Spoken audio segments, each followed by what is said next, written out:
தக்காளி இருந்தால் போதும். இந்த மாதிரி டேஸ்ட்டான குழம்பு எப்படி செய்கிறதுன்னு பார்க்கலாம். இந்த குழம்பு செய்கிறதுக்கு பருப்பு வேண்டாம், காய்கறி ஒன்றும் வேண்டாம், ரொம்ப ஈஸியாக செஞ்சிடலாம். அதுக்கு ஒரு பேனுக்கு 3 கட் பண்ண தக்காளி எடுத்திருக்கேன், 4 பச்சை மிளகாய், ஒரு 5-6 பல் பூண்டு, 1/4 டேபிள் ஸ்பூன் சீரகம், 1/4 டேபிள் ஸ்பூனோட மிளகு போட்டு 2 கிளாஸ் தண்ணி ஊற்றிட்டு, எலுமிச்சை பழத்தோட சின்னதாக புளி எடுத்திருக்கேன், ஒரு 1/4 டேபிள் ஸ்பூனோட மஞ்சள் பொடி, 1/4 டேபிள் ஸ்பூனோட உப்பு போட்டு எல்லாத்தையும் இந்த மாதிரி நல்லா மிக்ஸ் பண்ணிக்கோங்க. மிக்ஸ் பண்ணிவிட்டு மூடி வச்சுருங்க. ஒரு 10 நிமிஷம் இது வந்து நல்லா வேகணும். அப்பப்போ இந்த மாதிரி எடுத்து பார்த்துட்டு கிண்டி விட்டுருங்க.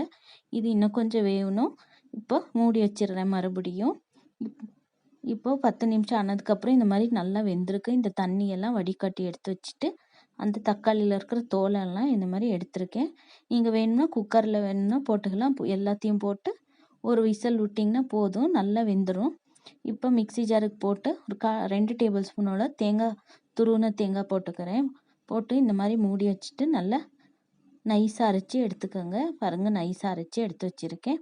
தண்ணி எதுவும் ஊற்ற வேண்டாம். தக்காளியே தண்ணி இருக்கிறதுனால நான் தண்ணி எதுவும் ஊற்றலை. ஒரு பாத்திரத்துக்கு ஒரு 2 டேபிள் ஸ்பூனோட எண்ணெய் போட்டு 1 டேபிள் ஸ்பூனால் கடுகு போட்டுக்கிறேன். ஒரு 4 வரமிளகாய் தட்டின, ஒரு 5-6 பல் பூண்டு, 1 கட் பண்ண வெங்காயத்தையும் போட்டு ஒரு நிமிஷம் நல்லா ஃப்ரை ஆனதுக்கப்புறம் இந்த அரைச்சி வச்ச மசாலாவையும் போட்டு எல்லாம் நல்லா மிக்ஸ் பண்ணிக்கோங்க. மிக்ஸ் பண்ணிவிட்டு இந்த வடிகட்டின தண்ணியை மிக்ஸி ஜாருக்கு ஊற்றிட்டு அதையும் நல்லா க்ளீன் பண்ணிவிட்டு அந்த தண்ணியை பாத்திரத்துக்கு ஊற்றிக்கிறேன். ஊற்றிட்டு எல்லாம் மிக்ஸ் பண்ணிவிட்டு ஒரு 1/4 டேபிள் ஸ்பூனோட உப்பு போட்டுக்கிறேன்.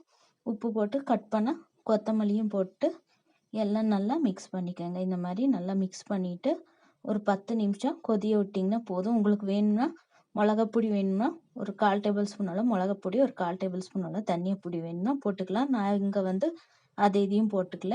இப்போ பாருங்கள், குழம்பு வந்து நல்லா கொதிக்குது. இப்போ இந்த குழம்பு வந்து ரெடியாக இருக்குது.